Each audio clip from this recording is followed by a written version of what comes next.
أوصينا بغشتي الصحومة حالي شيدا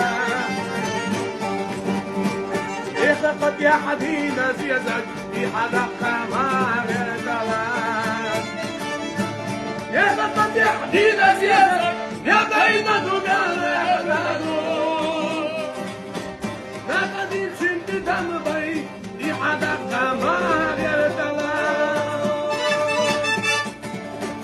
سيدك أتت يا كتبه